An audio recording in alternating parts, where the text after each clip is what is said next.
First of all, very good morning to all of you. In this class, I am going to start with the incomplete dominance topic. In previous class, I have already discussed about what is inheritance of one gene and what is monohybrid cross. Or based on the monohybrid cross, Mendel given that what is law of segregation and law of dominance. तो law of dominance and law of segregation Mendel ने दिए थे जो monohybrid cross पे based थे. ये क्या थे? जैसे कि F1 जनरेशन में फ्लियर 1 जनरेशन में सिर्फ डोमिनेंट करेक्टर दिख रहा था और रिसेसिव सप्रेस्ड हो जा रहा था. सिर्फ जो फिनोटिपिक करेक्टर शो हो रहे थे वो थे dominant character, that is tall. उन्होंने बेसिकली जो करेक्टर चूज किया था प्लांट का वो टॉल था. देन F2 जनरेशन में क्या हुआ कि जो F1 जनरेशन में क्रॉस में दो मतलब कि एक ही कैरेक्टर थे लेकिन उसके दो एलील थे, एक टॉल के लिए एक ड्वार्फ के लिए. और जब दोनों ही हाइब्रिडाइजेशन कंडीशन में आते हैं तो सिर्फ टॉल ही दिखता है, लेकिन F1 जनरेशन में सिर्फ टॉल दिखता है. और F2 जनरेशन में क्या होता है कि जो F1 जनरेशन में जो सप्रेस्ड हो जाते हैं कैरेक्टर वो फिर से वापस से शो होने लग जाते हैं. तो इसी को लॉ ऑफ सेग्रीगेशन बोला गया कि इसमें क्या होता है जब सेग्रीगेशन मियोसिस के टाइम जब गैमेट्स का फॉर्मेशन होता है तो इस कंडीशन में कैपिटल टी और स्मॉल टी दोनों एलील सेल में प्रेजेंट होते हैं. तो उस कंडीशन में सेग्रीगेशन होता है. देन मियोसिस के बाद दोनों एलील सेपरेट हो जाते हैं और गैमेट का फॉर्मेशन होता है कैपिटल टी और स्मॉल टी. देन यहाँ पे सेग्रीगेशन के थ्रू ही ये पॉसिबिलिटी बन पाती है कि वो वहाँ सेल्फ पॉलिनेशन के थ्रू, क्योंकि सेल्फ पॉलिनेशन में भी मेल और मेल, जैसे मेल में गैमेट का फॉर्मेशन हो रहा है, सेग्रीगेट हो रहे हैं, वैसे फीमेल के साथ भी वैसा ही होगा और सेग्रीगेट होके गैमेट का फॉर्मेशन होगा. देन जब फ्यूज करेंगे तो दोबारा से रिसेसिव कैरेक्टर दिखाई देने लग जाता है. इसी को law of segregation, law of purity बोला गया. Then come to the today's topic, this is incomplete dominance.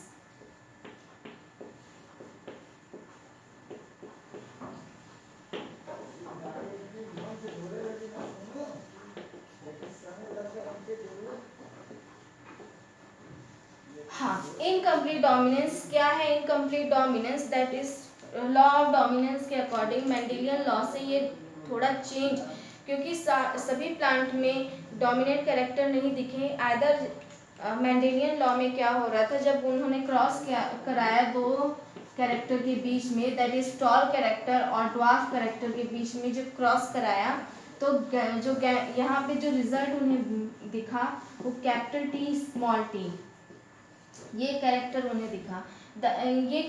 ये जीनोटाइप दिखा. देन फिनोटाइप क्या था? टॉल थे.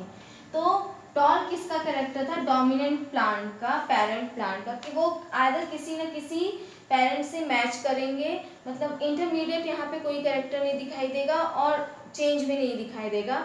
लेकिन कुछ प्लांट ऐसे थे जहाँ पे डोमिनेंट कैरेक्टर उतनी इफिशिएंसी के साथ नहीं शो हो रहे थे, वहाँ पे इंटरमीडिएट कैरेक्टर दिखाई दे रहे थे. इसीलिए इनकम्प्लीट डोमिनेंस कहा गया कि डोमिनेंट कैरेक्टर दिख रहे हैं लेकिन इनकम्प्लीटली दिख रहे हैं. जो इन्होंने फिर देन एक्सपेरिमेंट यहाँ पे लिया गया इनकम्प्लीट डोमिनेंस बताने के लिए, वो था स्नैपड्रैगन एंड एंटीराइनम स्पीसीज और डॉग फ्लावर. इसी को डॉग फ्लावर भी बोलते हैं. Now example is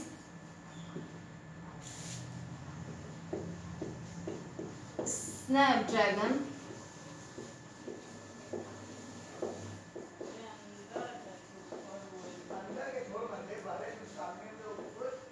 antirrhinum species. अब एंटीराइनम स्पीसीज में ये इसी को डॉग फ्लावर और इस बोला जाता है. तो इसमें जो कैरेक्टर मेनली शो होते हैं वो पिंक फ्लावर और रेड फ्लावर और वाइट फ्लावर, 3 कलर शो होते हैं. लेकिन ये अब यहाँ पे एक्सपेरिमेंट जब इन्होंने किया तो इन्होंने क्या किया कि रेड फ्लावर को क्रॉस कराया. रेड फ्लावर होंगे तो एक कलर चूज किया. एक कैरेक्टर के लिए 2 एलील रिस्पॉन्सिबल होते हैं, मतलब एक जीन में 2 एलील रिस्पॉन्सिबल होंगे. सिमिलरली यहाँ पर भी एक कैरेक्टर है रेड कलर, तो उसके लिए भी जो एलीड रिस्पॉन्सिबल होंगे वो क्या होंगे, कैपिटल आर और जो शो करेंगे red colour. Then white R के लिए ये डोमिनेंट है तो कैपिटल आर और डोमिनेंट रिसेसिव से क्रॉस कराते हैं। तो जो रिसेसिव के लिए जो सिंबल चूज किया गया वो small R white flower.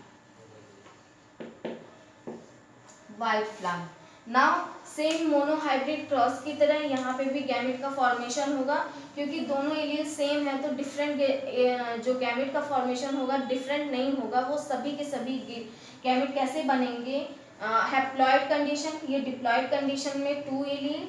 Then यहाँ पे जो गैमेट का फॉर्मेशन होगा सभी एक जैसे बनेंगे, मतलब कि चाहे एक सेल फॉर एग्जांपल अगर इफ ये मेल है और ये फीमेल है, क्योंकि क्रॉस करने के लिए अगर वो बाइसेक्सुअल है तो बाइसेक्सुअल है तो यूनिसेक्सुअल में और कन्वर्ट करना पड़ेगा उस प्लांट को और उस फ्लावर को, तभी क्रॉस हो पाएगा। तो यहाँ ये मैस्कुलेशन प्रोसेस वैसे ही जैसे मोनोहाइब्रिड क्रॉस में कराया।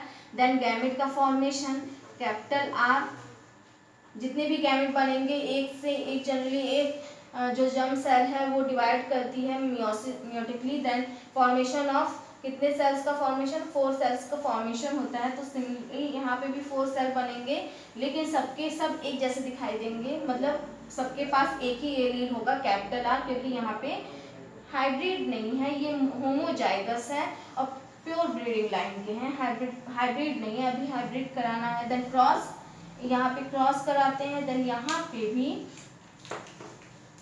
जो गैमेट का फॉर्मेशन होगा स्मॉल आर, और जब क्रॉस होता है इनमें तो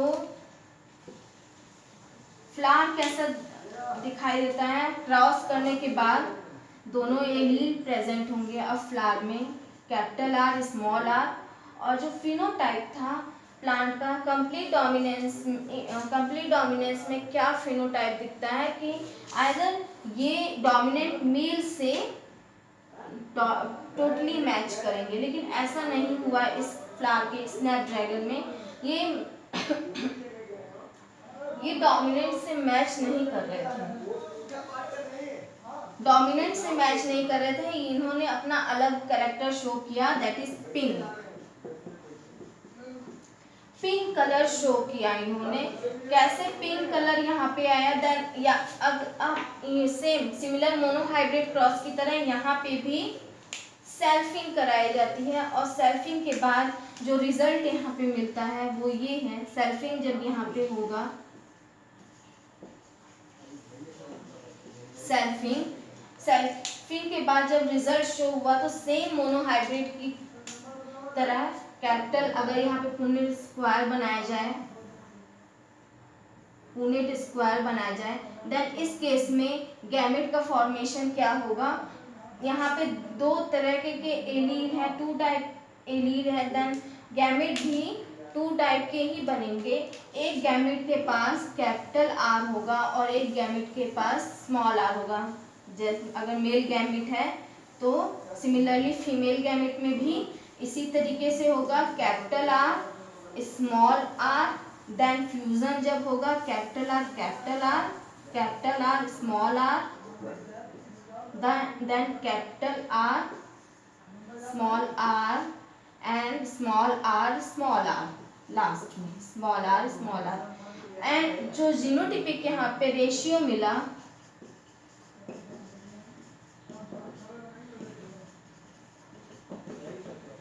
जीनोटिपिक रेशियो वो क्या है, 1:2:1 एंड 1:2:1। कैसे, कैपिटल आर 1 है, then capital R small R 2 in number, then small R again in 1 in number. Then phenotypic ratio यहाँ पे क्या मिला,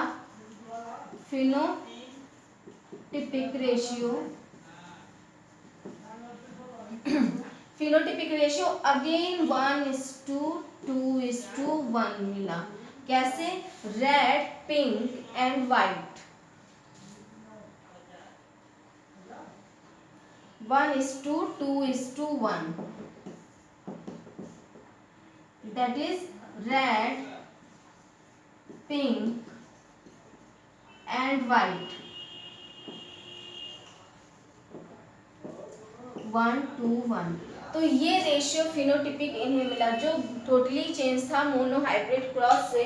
मोनोहाइब्रिड क्रॉस से में फिनोटिपिक रेशियो 3:1 मिल रहा था, दैट इज 3 टॉल मिल रहे थे प्लांट और 3 डोमिनेंट कैरेक्टर मिलेंगे और 1 रिसेसिव कैरेक्टर मिलेगा। लेकिन यहाँ पे क्या हुआ कि सिर्फ 1 डोमिनेंट कैरेक्टर मिला और दो इंटरमीडिएट मिले और 2 हाइब्रिडाइज कैरेक्टर मिले और पिंक जो है और 1 रिसेसिव कैरेक्टर मिला। ये कैसे मिला, ये पूरा रिजल्ट यहाँ पे कैसे हुआ? तो जनरली क्या देखा गया, जैसे जो रिस्पॉन्सिबल होते हैं यहाँ पे एलील क्या है, कैरेक्टर के लिए रिस्पॉन्सिबल है। तो जब सेल अगर स्ट्रक्चर देखा जाए, सेल के अंदर न्यूक्लियस है और पूरी प्रोसेस देखा जाए तो डीएनए पे ये एलील प्रेजेंट होते हैं और ये कैरेक्टर कैसे शो करते हैं। यहाँ पे डीएनए मॉलिक्यूल है, अगर डीएनए पर एलील प्रेजेंट है कैपिटल आर के लिए, कैपिटल रेड कलर के लिए, फॉर एग्जांपल रेड कलर के लिए, तो यहाँ पे ट्रांसक्रिप्शन होगा, ट्रांसक्रिप्शन से एमआरएनए का फॉर्मेशन होगा, देन ट्रांसलेशन प्रोसेस से प्रोटीन का फॉर्मेशन होगा, देन ये प्रोटीन इसी साइटोप्लाज्म में गोल्जी बॉडी के पास जाएंगे, को ट्रांसफर कर दिया जाएगा, गोल्जी बॉडी के पास ट्रांसफर कर दिया जाएगा। फिर वहाँ पे क्या होगा, ये इन प्रोटीन की शॉर्टिंग होगी एंड देन मॉडिफिकेशन होगा और कन्वर्ट कर दिया जाएगा इन एंजाइम में जो रेड कलर प्रोड्यूस करते हैं। तो रेड कलर प्रोड्यूस कर रहे हैं, रेड कलर प्रोड्यूसिंग एंजाइम बन रहा है।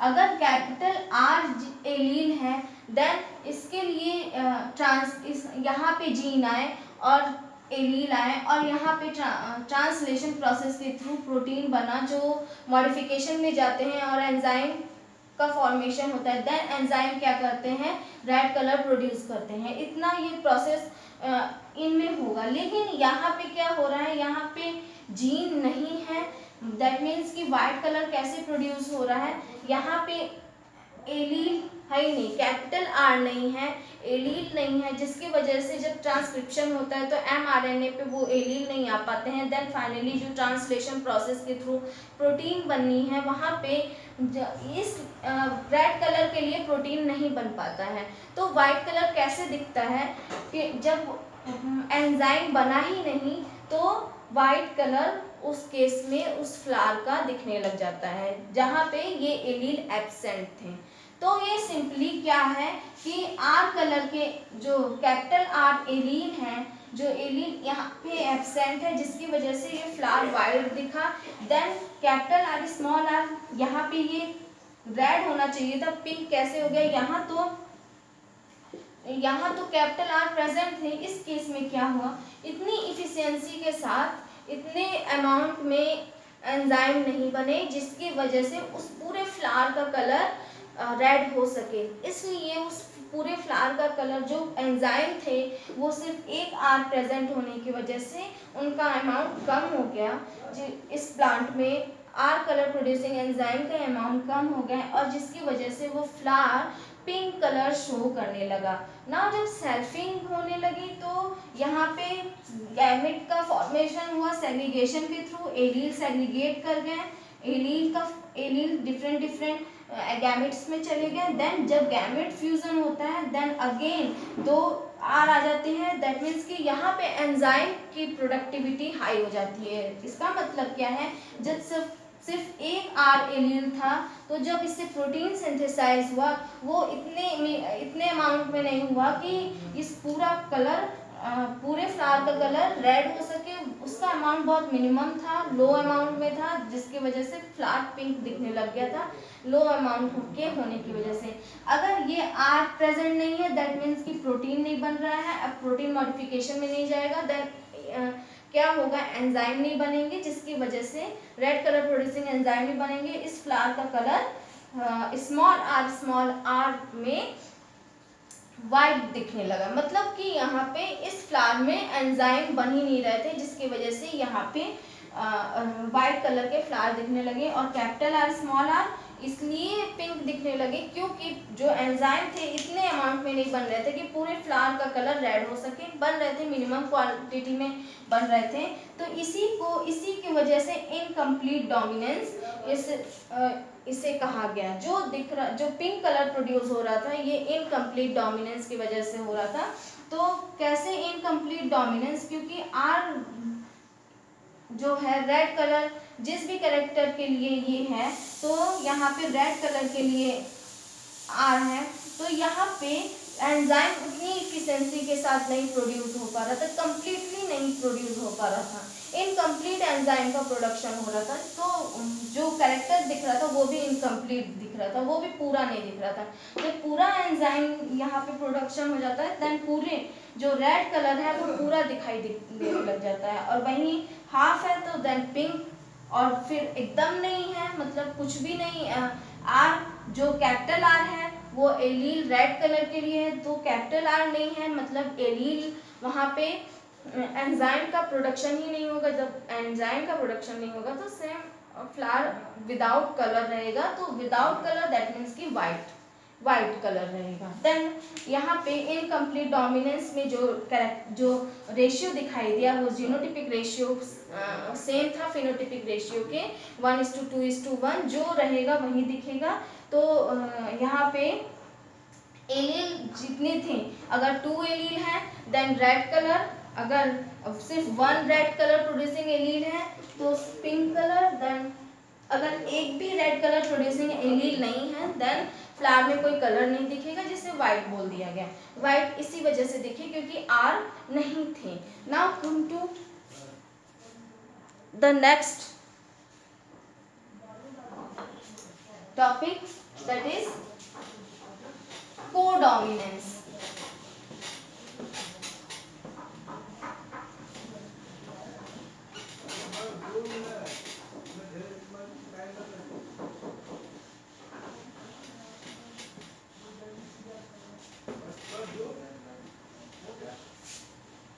कोडोमिनेंस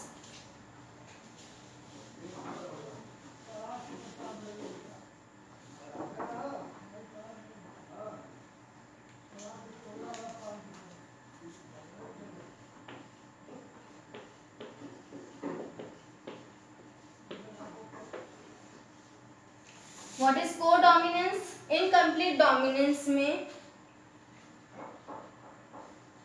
और लॉ ऑफ डोमिनेंस के अकॉर्डिंग क्या हो रहा था, जब क्रॉस होता है हाइट में, हाइट टॉल विथ ड्वार्फ के साथ क्रॉस करने के बाद देन जो रिजल्ट उन्हें ऑफस्प्रिंग में फिलियल 1 जनरेशन में या फिलियल 1 प्रोजेनिस में जो कैरेक्टर दिख रहे थे, वो कैरेक्टर जो डोमिनेंट पेरेंट होगा उसी के कैरेक्टर दिखेंगे। जो रिसेसिव कैरेक्टर होंगे वो सप्रेस्ड हो जाएंगे, वो नहीं दिखेंगे फिलियल 1 जनरेशन में। कोडोमिनेंस के अकॉर्डिंग ये है कि दोनों कैरेक्टर सेम अमाउंट में दिखेंगे अगर एलील प्रेजेंट है तो। जैसे यहाँ पे एक सप्रेस्ड हो जा रहा है, लेकिन ऐसा इसके कब हो, ऐसा कोडोमिनेंस में नहीं होगा। यहाँ पे क्या होगा कि दोनों ही कैरेक्टर सेम अमाउंट में दिखेंगे। दैट मीन्स कि अगर फॉर एग्जांपल यहाँ पे प्लांट हाइट नहीं लेते हैं, यहाँ पे फ्लावर कलर ही सिमिलरली ले लिया जाता है। फ्लावर कलर में क्या होगा, अगर रेड और वाइट के बीच में क्रॉस कराया जाए दैट मीन्स कि एक में कलर प्रोड्यूस हो रहे हैं और एक में कलर नहीं प्रोड्यूस हो रहे हैं। तो जब क्रॉस कराते हैं तो रेड और वाइट में क्रॉस कराया जाए तो यहाँ पे क्या दिखेंगे, जो फ्लावर प्रोड्यूस होगा F1 जनरेशन में उसमें रेड और वाइट दोनों की कैरेक्टरिस्टिक दिखेंगे। रेड और वाइट के मतलब कि यहाँ पे कोड जैसे पिंक इनकम्प्लीट डोमिनेंस में जब रेड और वाइट का क्रॉस होता है तो जो फ्लावर दिखता है वो पिंक इन कलर दिखता है, पिंक कलर का दिखता है। ये इनकम्प्लीट डोमिनेंस क्यों है, क्योंकि यहाँ पे रेड तो दिख रहा है लेकिन इनकम्प्लीटली दिख रहा है, इतने शो नहीं हो रहे हैं। यहाँ पे रेड और वाइट दोनों कैरेक्टर दिखेंगे। कैसे दिखेंगे, फॉर एग्जाम्पल ये फ्लावर है, दो फ्लावर है यहाँ पे, तो रेड और वाइट कैसे इस फ्लावर में दिख सकते हैं? पैचेस का फॉर्मेशन हो जाएगा। जहां जहां पे पैचेस दिखेंगे रेड कलर, रेड वहां जगह जगह पर रेड कलर दिखेगा, जगह जगह पर व्हाइट कलर दिखेगा। दैट मीन्स कि यहाँ पे दोनों कैरेक्टर शो होते हैं। दैट जैसे कि हमने कई फ्लावर में ऐसा देख रखा है कि वहां पे व्हाइट कलर भी शो होता है और अदर पिंक कलर, अगर पिंक है और रेड है तो रेड कलर भी शो होगा। सेम अमाउंट में दोनों कलर शो होंगे। ये कैसे होते हैं? कई फ्लावर में इस तरीके से भी दिखते हैं। तो ये इतना colour red then white, red और वाइट, ये किसकी वजह से है? कोडोमिनेंस की वजह से। लेकिन यहाँ पे पिंक कैसे? पूरा फ्लावर पिंक दिखता है। इनकम्प्लीट डोमिनेंस, तो कोडोमिनेंस में क्या डिफरेंस है और इनकम्प्लीट डोमिनेंस में क्या डिफरेंस है? इसमें एंजाइम इसमें व्हाइट कलर कहीं भी नहीं दिखेगा, पिंक कलर दिखता है, व्हाइट कलर नहीं। दैट इज कि ये रिसेसिव अगेन रिसेसिव हो गया है और यहाँ पे रेड कलर शो तो होता है लेकिन उतनी इफिशियंसी में नहीं, उसके अमाउंट कम हो जाते हैं। तो इनकम्प्लीट डोमिनेंस पूरी इफिशियंसी के साथ यहाँ पे शो नहीं हो रहे हैं। Whereas in codominance that means कि रेड और व्हाइट दोनों जब शो हो, इन पैचेस में शो हो, रेड भी दिखाई दे और व्हाइट कलर भी दिखाई दे, मिक्सिंग नहीं हो, किसी भी कैरेक्टर की मिक्सिंग या ब्लेंडिंग ना हो, तो इस तरह की को कोडोमिनेंस कहते हैं। जब दोनों ही कैरेक्टर दिखाई देते हैं उनके ऑफस्प्रिंग में क्रॉस करने के बाद। इसका एग्जाम्पल है blood group. Example is blood group.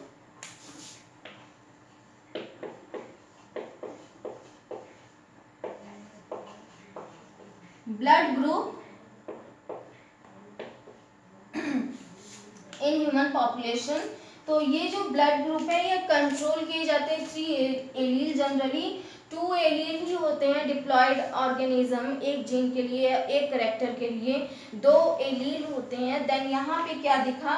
Blood group में एक character, blood group that is blood group कौन सा है या शुगर जो बन रहा है वो कौन सा, ये 3 एलील से कंट्रोल होते हैं। तो ब्लड ग्रुप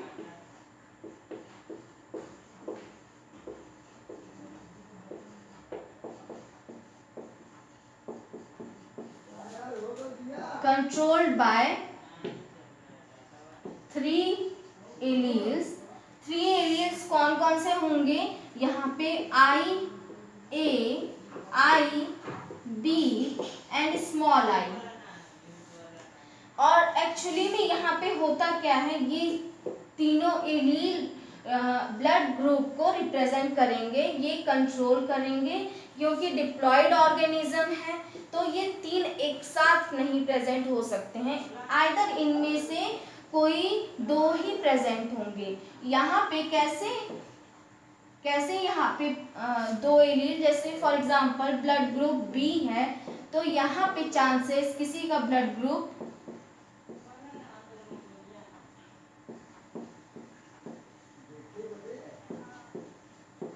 बी रिप्रेजेंट हो रहा है, तो बी कैसे रिप्रेजेंट होंगे? दैट मीन कि यहाँ पे आई बी एलील है, हो सकता है, और दोनों एलील आई बी हो सकते हैं, और आई बी और स्मॉल आई। तो ये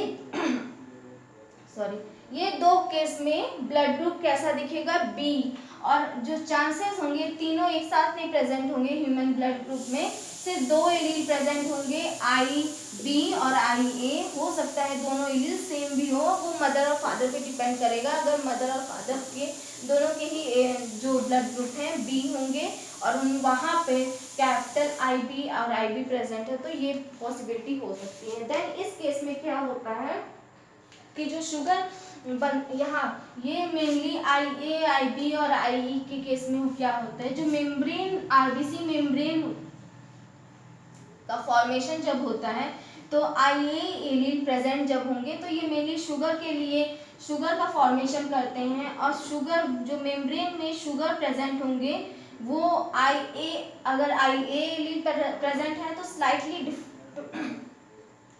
शुगर का फॉर्मेशन होगा। देन IB अगर प्रेजेंट है तो यहाँ पे शुगर का फॉर्मेशन होगा स्लाइटली डिफरेंट RBC के मेम्ब्रेन में। दिस इज RBC मेम्ब्रेन में। तो IA किसके लिए रिस्पॉन्सिबल है? सिंपली सिर्फ शुगर के लिए रिस्पॉन्सिबल है। यहाँ पे भी शुगर मेम्ब्रेन में शुगर फॉर्मेशन के लिए रिस्पॉन्सिबल है। और IA के यहाँ IB और IA के केस में स्मॉल I के केस में क्या होगा, जो मेम्ब्रेन होगी RBC की, यहाँ पे कोई भी शुगर का फॉर्मेशन नहीं होगा। स्मॉल I के केस में विदाउट शुगर मेम्ब्रेन होगा, RBC की मेम्ब्रेन प्रेजेंट होगी। अगर A के केस में अगर शुगर बनते हैं तो इसे क्या, इन शुगर को क्या बोला जाता है? एंटीजन। एंटीजन A प्रेजेंट होंगे तो देन A एंटीजन, यहाँ पे शुगर IB प्रेजेंट है तो एंटीजन B। और इस केस में I के केस में कोई भी शुगर नहीं बन रहा है, दैट इज जीरो एंटीजन। यहाँ पे एंटीजन I के केस में एंटीजन इज एब्सेंट। तो अब क्रॉस करते हैं यहाँ पे कैसे, यहाँ पे कोडोमिनेंस ये ब्लड ग्रुप रिप्रेजेंट करते हैं एक चार्ट के थ्रू। तो यहाँ पे अगर male blood group then female और एंड ऑफस्प्रिंग,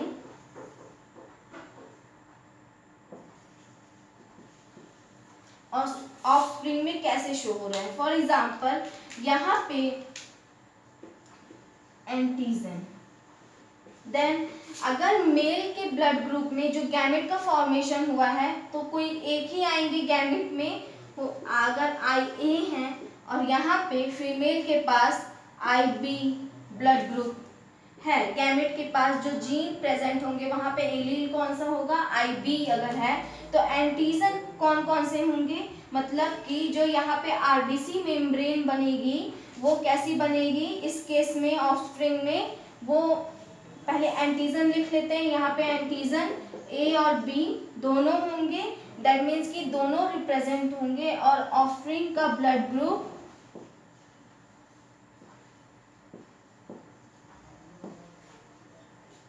ग्रुप कैसा दिखाई दे रहा है? AB blood group. अब यहाँ पे मेम्ब्रेन देख लेते हैं RBC। यहाँ पे जो RBC बन रही है, RBC का फॉर्मेशन हो रहा है, यहाँ एलील दोनों प्रेजेंट है, IA एलील IB एलील। अब IA के लिए क्या रिस्पॉन्सिबल है? IB। सिमिलरली इस डायग्राम से देख लेते हैं, IA के प्रेजेंस में IA शुगर बन रहे हैं यहाँ पे, और IB के केस में सिमिलरली ये भी शुगर बनेंगे जिसके लिए B रिस्पॉन्सिबल है। तो IA और IB के केस में जो मेम्ब्रेन RBC की होगी उसमें दोनों ही टाइप के शुगर प्रेजेंट होंगे। तो इस तरह से ये तरीके से ये कोडोमिनेंस रिप्रेजेंट कर रहे हैं। कैसे? यहाँ पे दोनों एलील रिप्रेजेंट हो रहे हैं, ब्लड ग्रुप भी दोनों होगा AB एंड ब्लड ग्रुप। यहाँ पे जो ब्लड RBC मेम्ब्रेन होगी यहाँ पे दोनों शुगर्स प्रेजेंट होंगे, IA जिसके लिए रिस्पॉन्सिबल है और IB जिसके लिए रिस्पॉन्सिबल है। नाउ नेक्स्ट एग्जांपल, यहीं पे अगर मेल के पास IB है एलील और फीमेल के पास स्मॉल I है, एंटीजन कैसे दिखेंगे यहाँ पे? एंटीजन, क्योंकि IA के पास कोई भी एंटीजन नहीं है और I है तो दैट मीन्स शुगर नहीं बन रहा है, और शुगर नहीं है तो एंटीजन भी नहीं है यहाँ पे, तो सिर्फ B को रिप्रेजेंट करेगा, तो एंटीजन हो गया सिर्फ B। देन ऑफस्प्रिंग में ब्लड ग्रुप कौन सा होगा? यहाँ पे B। क्यों? क्योंकि I के केस में एंटीजन बन नहीं रहे हैं तो ब्लड ग्रुप भी यहाँ पे सिर्फ B दिखाई देगा ना। अगर दोनों ही गैमेट, मेल से जो गैमेट का फॉर्मेशन हो रहा है small I allele, then female से अगर स्मॉल I एलील, तो इस केस में एंटीजन नहीं बनेंगे, जीरो एंटीजन, क्योंकि ना मेल के पास एंटीजन है ना फीमेल के पास एंटीजन है। देन जो ब्लड ग्रुप दिखाई देगा वो ओ दिखाई देगा विदाउट एंटीजन, तो ब्लड ग्रुप ओ होगा इस केस में जब मेल के पास भी एंटीजन नहीं होंगे और फीमेल के पास भी स्मॉल आई है, दैट इज की जो आरबीसी यहाँ पे सिंथेसाइज होगी, मेम्ब्रेन सिंथेसाइज होगी, वो विदाउट एंटीजन होगी, विदाउट एंटीजन स्मॉल आई और विदाउट एंटीजन उसका फॉर्मेशन होगा। Now next topic in next class.